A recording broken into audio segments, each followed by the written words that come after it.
Welcome to episode 63 of the Business Development Podcast. And today we're chatting community questions. It's Community Questions September 2023. Stay tuned. The great Mark Cuban once said, "Business happens over years and years. Value is measured in the total upside of a business relationship, not by how much you squeezed out in any one deal." And we couldn't agree more. This is the Business Development Podcast, based in Edmonton, Alberta, Canada, and broadcasting to the world. You'll get expert business development advice, tips, and experiences, and you'll hear interviews with business owners, CEOs, and business development reps. You'll get actionable advice on how to grow business. Brought to you by Capital Business Development, capitalbd.ca. Let's do it. Welcome to the Business Development Podcast. And now your expert host, Kelly Kennedy. Hello, welcome to episode 63 of the Business Development Podcast. My gosh, it just blows my mind. It never ceases to blow my mind the rate at which this show is growing. I cannot believe that we are at 63 episodes already. It feels like yesterday that I was just recording my 10th episode. For basically the past, 3 weeks, I've been learning the process of uploading things to YouTube because I somehow have never used YouTube in my life in that way. So trying to figure out how to put the Business Development Podcast as an audiogram on YouTube in their podcast section because, well, we're a podcast and we belong there. So I'm working on that process, and it's so cool because I'm getting to really go back through the episodes to do it. I get to kind of go all the way 1 through 63 or whatever it is by that time. And it's really cool to go back and see some of kind of the older shows that we did. And my gosh, you guys know, if you've listened to this show from the beginning, there's been a lot of improvement in this show. I am the first to admit that when I started doing this podcast, I was really winging it and learning as I went.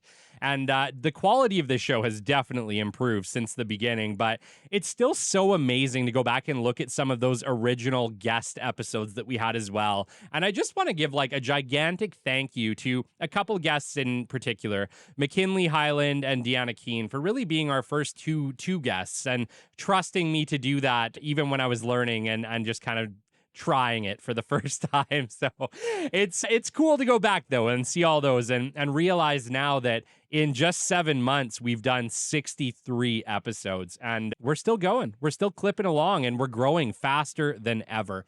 I can actually not believe the rate at which this show is growing now. Definitely got some legs over the past couple months and have really started to take off. And if you're listening to the show and it's because of you, because it really is, I appreciate you immensely. Thank you so much for telling your friends, your family, your colleagues, for liking, sharing, following, and leaving us amazing reviews. All of those things are helping.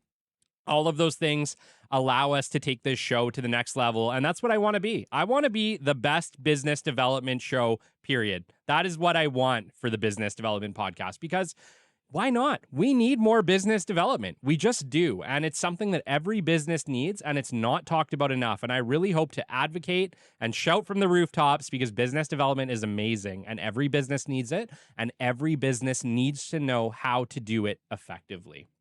So today, I get to do one of my favorite episodes. I get to do community questions again. So thank you to everybody who sent me community questions over the last month. Guys, I love this segment. I want to do it more. If you guys get any business development oriented questions and you want to ask an expert, shoot them in. I would love to answer them. I will mention you. I will make sure that you know that it's you I'm talking to. And hopefully we can address the world's business development questions because we all have them and there's no stupid questions. And I want to do this more. I want to be able to directly answer your questions because I know we talk generally about it, but sometimes it can be different when it's you and your business and your specific problem. So we're definitely going to keep working on that to try to do that a little better. We had a record day yesterday. We had the best day in the entire life of the Business Development Podcast for total downloads. We had like 353 downloads in a total day. And I know that doesn't sound like much, but in the world of business podcasting, it's actually a ton. It is a ton to get 300 plus downloads in a day. And, we're working to improve those numbers. And, I'm sure one day I'll look back at this and be like, wow, like just like I look back at our total downloads when I was super excited when we hit 500 and now, we're coming in at 80,000, right? It's all relative. But in this moment at 7 months, to be able to do 350 downloads in a single day is crazy. And even in the last 7 days, alone, we've had 2,577 downloads in 7 days. That just blows my mind for the growth of this show. It's just crazy. Like I said, I remember hitting our first 500, and I think that was at a month of doing this show. And I was so excited and so happy, and we celebrated that then. And now, we're quickly approaching the 80,000 downloads mark. And after that, it won't be long till we're surpassing 100,000, I'm sure. So it's coming along, and it's coming along because of you guys. So thank you so much.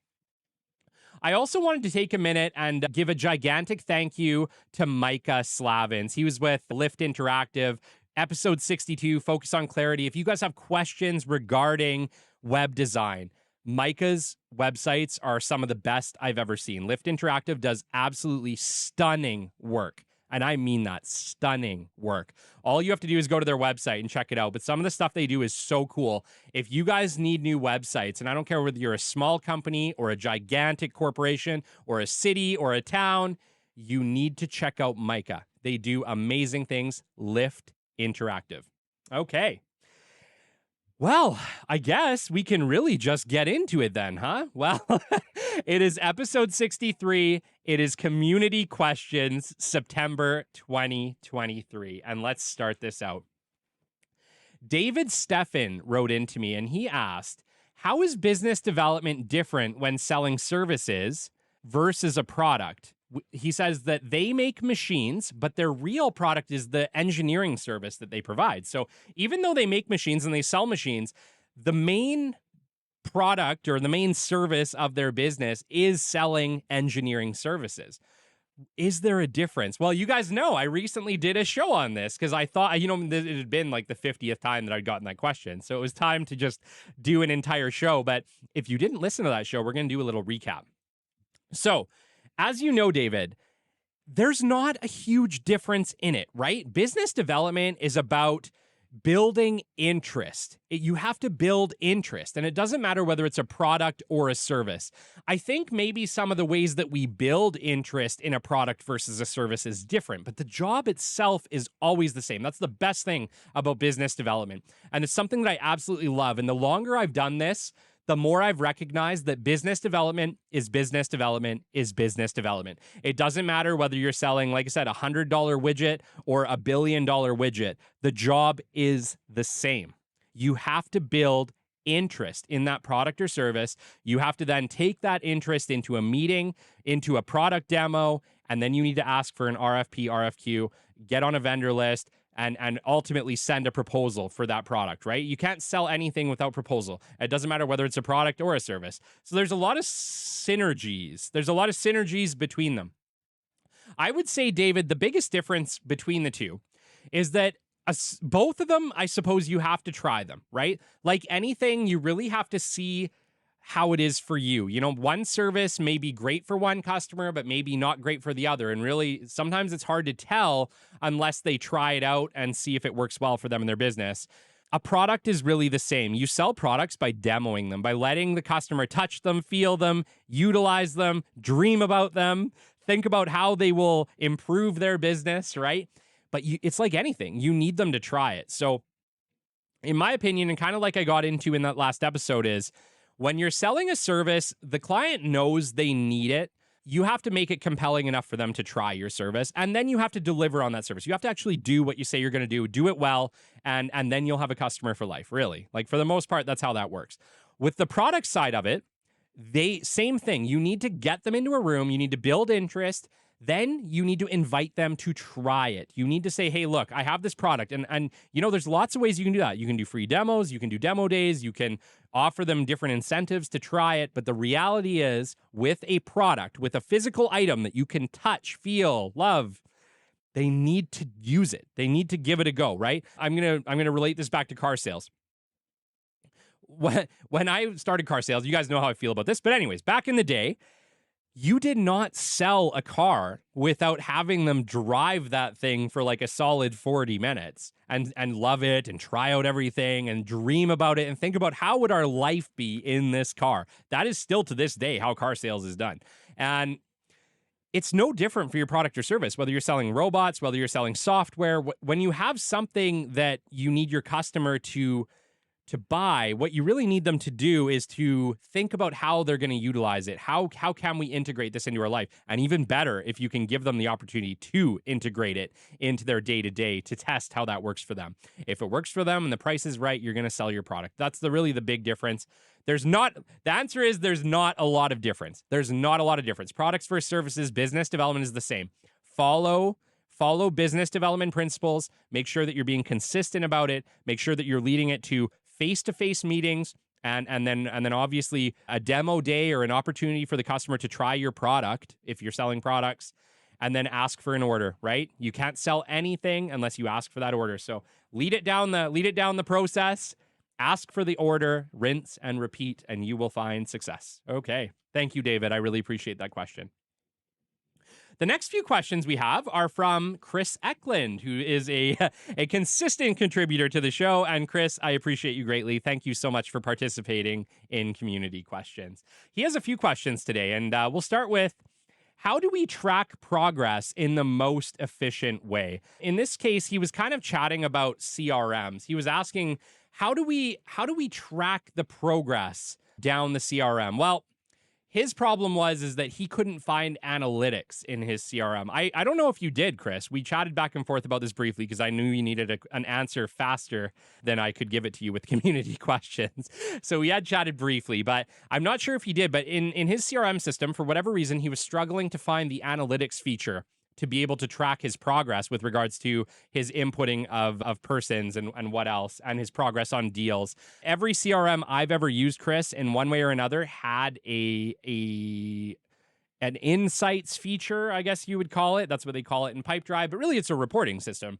And you can go in and you can scale it by, like, this week, how many people did we input into the Pipedrive? How many people did we move to the various stages? What companies are in the various stages? This should all be very common in every single CRM. If it is not, I would highly suggest maybe it's time to start shopping around and testing some out that have a good reporting feature, because I track this information at Capital for all of our clients, and I actually give them weekly reports, and I get the data for the weekly reports by going into that insights feature on Pipedrive, by searching out how many contacts did we add this week, what companies did they work for, what are the new inputs, how many people did we call. All of that stuff is findable inside of Pipedrive with regards to the reports. So insights, reports on your CRM, get familiar with it, learn to use it. If it doesn't have one, I've never seen one that doesn't. So let me know. I would love to know if your CRM does not have a reporting feature where you can track this information, and let me know which ones they are, so maybe I can not recommend them. Because modern day, we definitely need statistics and data, and all CRMs should offer this feature in one way or another. Okay, so just to give you an idea, Chris, yes, that's I'm tracking all of our data for our weekly reports by pulling that data out of Pipedrive, utilizing their insights feature, which gives me access to a whole bunch of parameters that I can search to make sure that I'm getting all the data for that week for my customer, okay? The next question he had was, what AI social media post generator are you using? You talk about AI, you talk about using it to create posts, but you haven't talked about it. I haven't talked about it primarily, Chris, because they're changing on a weekly basis, and we're adapting. We're trying them out. The one that I had been talking about at that time was called Predis AI. And if you are new to social media post creation, or just you're not amazing at it, it's not what you love to do, and you just need something that's quick, dirty, and easy that creates great looking posts, 100%. Predis.ai, Chris, is the one that we were using at that time. I have actually now switched over to Canva. Me and Cole have gotten really good at using Canva, and the ability to create multiple types of designs that are, yes, they're more intensive, they're not immediate, they're not AI per se generated on the same level. But I would argue that right now, Canva is probably one of my favorite options with regards to creating social items. And I think the tools on it are amazing. It has a learning curve. It is not Predis. Predis is really, you can hop in there, you can create some nice posts in like 5-10 minutes really easily, but you're limited a little bit because they only have so many templates to choose from. Where Canva, it's like the sky's the limit. They have so many different templates, so many different options. I as well am not amazing at social media design. Thank God Cole's great and he builds us some amazing stuff. But yeah, I would argue we're trying new ones regularly. I'm not set in stone on any of them, Chris. But if you wanted to try one that's quick and dirty and easy, Predis, give it a go. They have a free trial. It doesn't take too long. It's kind of neat to use. It really is using AI for a lot of it, and I would definitely say try that, see how it fits, but be open to other avenues. And as you get better and better, be open to trying maybe a little bit more complex systems, because I think as time goes on, AI is not going to replace a good visual design person. What it's going to do is supplement them. So, you know what I mean? The best of both worlds is really what you want. You want somebody who's really great at visual design, creating amazing social posts, but then give them these amazing tools for them to work with, and the product is only going to get better and better and better. So my recommendation as of this show, September 12th, 2023, is Canva. Canva is awesome. Highly, highly recommend. If you want something that's a little bit simpler, but still puts out some nice stuff, give Predis.ai a chance. Okay? All right. His next question is, what is a digital brochure? So he didn't actually ask what is a digital brochure. Sorry, Chris. I know you didn't ask that. What you were kind of asking for was give me an example, but obviously it's kind of hard to give you an example over the podcast, although I will try to explain it. A digital brochure is literally as simple as it sounds. It's literally the same brochure that you would print out if you sent the file to your print shop and said, hey, print me out 100 brochures. It's the same file, Chris. You just need a brochure that ultimately you can send digitally, right? Very, very easy. You just need to be able to send it via email or attach it as a link. So nothing complex, nothing crazy there. I don't have anything real special to point out for you as like, it's completely different. They're not. It's that file. And really, if you've had your brochures created by a print shop, they have the digital file. Just call them and say, hey, I need the digital file for this brochure because we want to send it digitally. We want to attach it to emails. We want to attach it to various things. So it's no different, Chris, than your regular everyday brochure that I'm harping on you to make. Just when you make that brochure, there's usually a digital file that goes along with it. And I send more of those than real brochures. I bring real brochures, absolutely, everywhere I go. If I have a meeting, I have a real brochure on me. If I know that I'm going to be doing drops or something like that, I have a physical. But I love having the digitals because whenever I'm making my initial introductions, my soft introductions, I always attach a digital brochure because even if they don't respond to me, they probably clicked the brochure and read it. Like we just do that. That's what we do. So it gives you that soft introduction. It gives somebody something to pique their interest early. And that's ultimately what we want. So I have nothing crazy for you, Chris. There's nothing special about the digital brochure. It's just a digital version of the brochure that you created. Okay? All right. Thank you. The next question that Chris had is actually one of my favorites. I love talking about this, Chris, so thank you so much.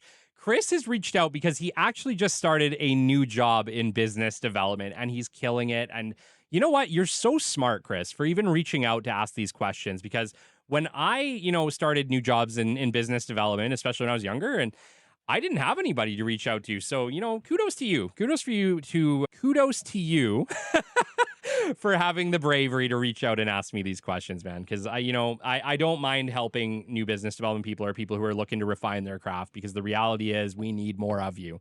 We need more great business development people. And if a little bit of input is all you need, for the most part, I do not mind helping. But your next question was, Kelly, do you have any advice for setting up a new rhythm when you start a new job? And I absolutely love starting new jobs. Why? Because It's like giving a blank canvas to an artist. That's how I feel every time I start a new project.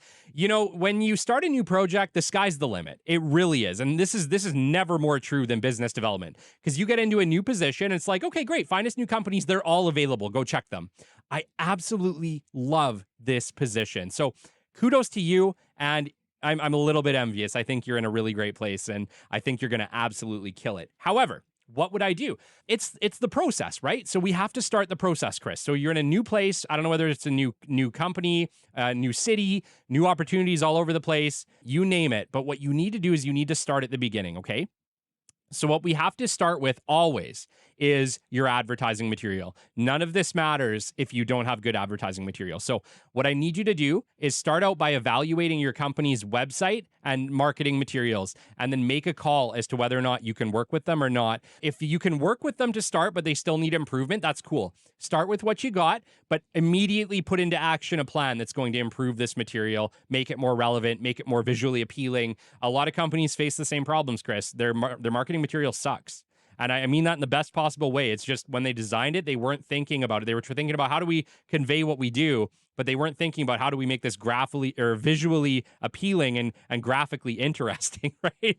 So we have to make sure that we're advising and saying, look, and do it in a nice way, especially if you're coming into a team, and say, look, this is great, but I think we could make it a lot better. And we need to think about the people we're targeting are millennials, short attention spans. And I think we could maybe improve the messaging here, or we could improve the visual appeal of this brochure, and try and get the buy-in to make those changes, okay?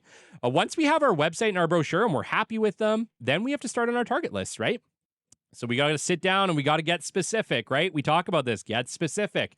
Break it down by location, industry, maybe sub-industry. Figure out what the opportunities are for your business. Where can you market these things to? Where are your products or services relevant? Are there other industries or sub-industries they are also relevant? 99% of the time, the answer is yes. So it may not just be the big dogs. It could be the sub-dogs, or, the smaller companies that support them can also use your product or service. And you need to break it down by different type of industry, right?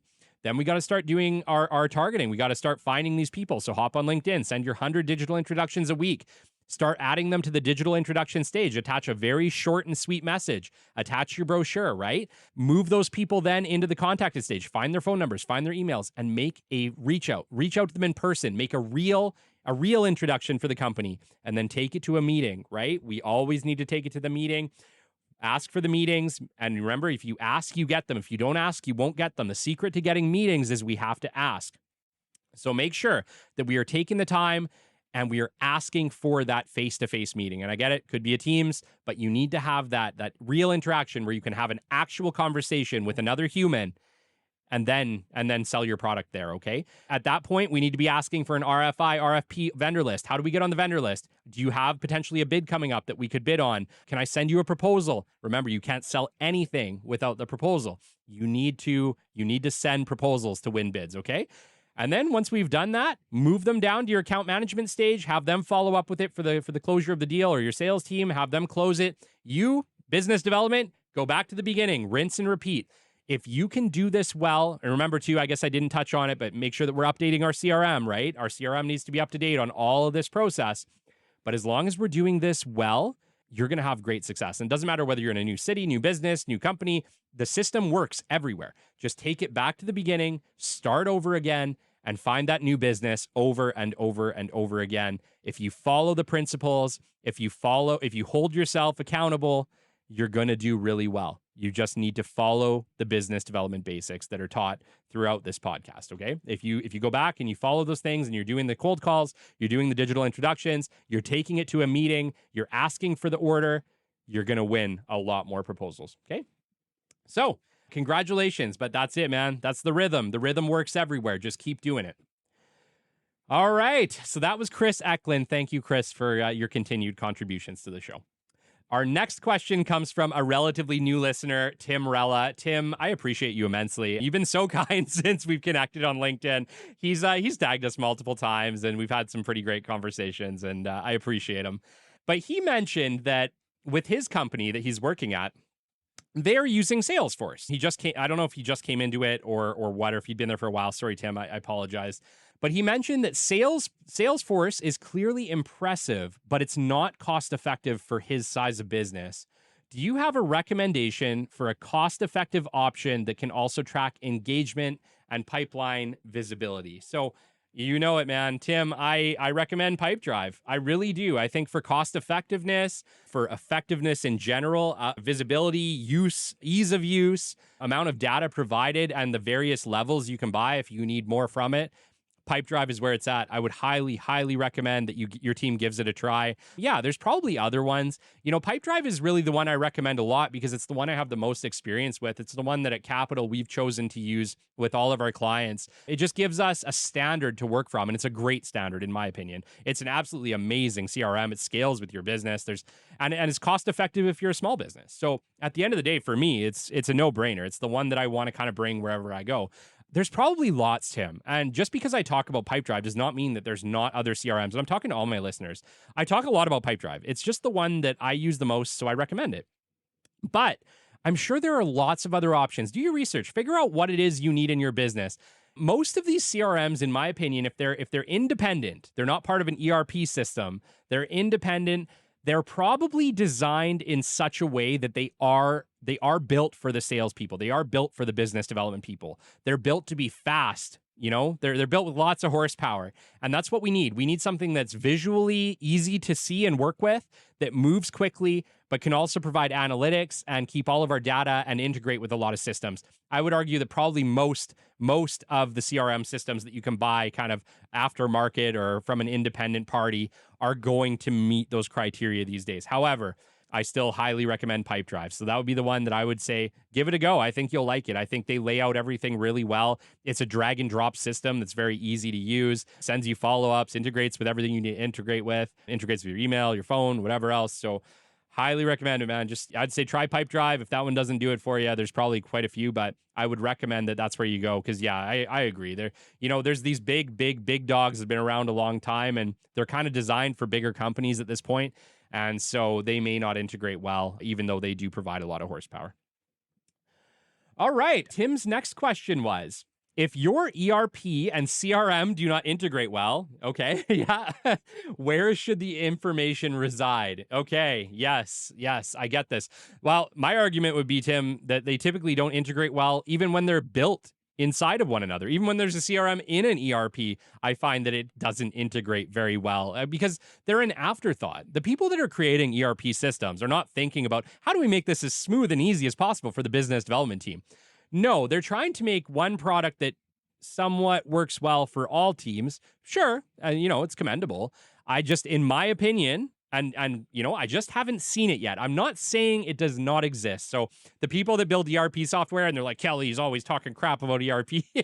I'm not. Believe me, I see the benefit. I do. I see the benefit in business. What I'm suggesting is that at least to date, from what I've seen, the ERP systems that also have CRM systems do not integrate well. It's clunky, it's slow, it's not fast, it's an afterthought. Whereas the CRMs that are built for business development people, and that's all they do, they're not an afterthought. They're the main product. They do it really, really well and fast, which is what we need in business development. We need to be able to act quickly.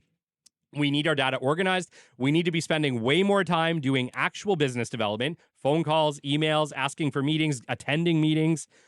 We need to be doing that. We don't need to be doing a million hours of data entry or finding all this other stuff because the system's slow and clunky. There's better systems, okay? So in this case, Tim, you did ask though, what do you do? And my suggestion would be this. I would only put into your ERP what you think is a done deal, what you think is 100% going to move into a customer. That would be, or maybe even make the stage where it hits your ERP, the point at which a contract is signed or the point at which money exchanges hands in some way, right? Or a PO exchanges hands. That might be a good time to switch them over to the ERP because now you're actively working with them. The rest of the teams maybe need access. I don't know if anything needs to be in the ERP before that point, in my opinion. If I was in your shoes, this is probably the approach I would take. Anything that's still, a prospect or something that hasn't closed, even if it's getting close, I think I would still keep all that data in your CRM. I would track everything in your CRM right up until it's transitioning over into a customer. Once it transitions into a customer, my opinion then would be to input that data from your CRM into your ERP and then maybe transfer the use or the handling of that customer at that point forward from the ERP system. I think that might be a better route to take, and that would just be my suggestion given your question. All right. Well, that takes us to the end of our September 2023 community questions. Thank you so much for sticking with us today. Really appreciate that. Wanted to give just a little bit of information. If you've held on with us this long, the Business Development Podcast is looking for sponsors. We are at a point now where I am comfortable taking on sponsors. I hadn't been for a long time. I wanted to get to a certain level. I think we have a good model in place that will bring great value, not just for the sponsors, but for us as well. And if you would like to sponsor this show, please feel free to reach out to me. You can get me at podcast@capitalbd.ca, or you can reach out to us on the website at capitalbd.ca in any way, and we will be happy to respond. We'll respond quickly, and we would love to have a conversation with you and your business about sponsoring some episodes on the Business Development Podcast. One of the other things I wanted to touch on too is slowly doing that integration to YouTube. Obviously, it's an ongoing process. It's a lot of work. We are not a video podcast, right? We're an audio podcast, so it's audiograms. But if you enjoy watching on YouTube, and I get it, there's lots of you. There's lots of you that like to watch on YouTube. So we are coming there. We are at 22 episodes to date. So would love it if you are following this show on Spotify or LinkedIn or Instagram or wherever else you follow us. It would be amazing if you just come by our YouTube channel and give us a subscribe and kind of help drum some interest that way. That would be really cool. But we are coming to YouTube. So stick with us, bear with us. I'm hoping to have all the episodes up there within about a month. Okay? All right. Shout outs today. We've had we've had a lot of chatter this week on the Business Development Podcast. Just some amazing messages and some just really cool things. My gosh, I don't know if I can talk about it yet, to be honest, because we had a listener reach out and talk about his success story in implementing all of these practices. And my gosh, it absolutely melted my heart. And I look forward to having him on the show to tell his story, because I think it's an amazing story. And I think we need more success stories like that. So I'm really excited. We're booking. So hopefully sometime in the next month, I will have that story for you. We have amazing guests coming. Actually, we are booked solid for the month of September, heading into October. I think we're booking into mid-October right now for guests. So I can't tell you. I appreciate it immensely. If you've been a guest on the show or if you enjoy the show and you've reached out, appreciate you immensely. Shout outs this week: Chris Eklund, David Steffen, Tim Rella, Aaron Haberman, Chloe Wu, David Sobius, Don Moosey, Colin Harms, and Mercy Folian. You guys are awesome. Thank you so much for the kind words. Thank you so much. Really looking forward to this next phase of the show. Until next time, this has been episode 63 of the Business Development Podcast, and I will catch you on the flip side. This has been the Business Development Podcast with Kelly Kennedy. Kelly has 15 years in sales and business development experience within the Alberta oil and gas industry and founded his own business development firm in 2020. His passion and his specialization is in customer relationship generation and business development. The show is brought to you by Capital Business Development, your business development specialists. For more, we invite you to the website at www.capitalbd.ca. See you next time on the Business Development Podcast.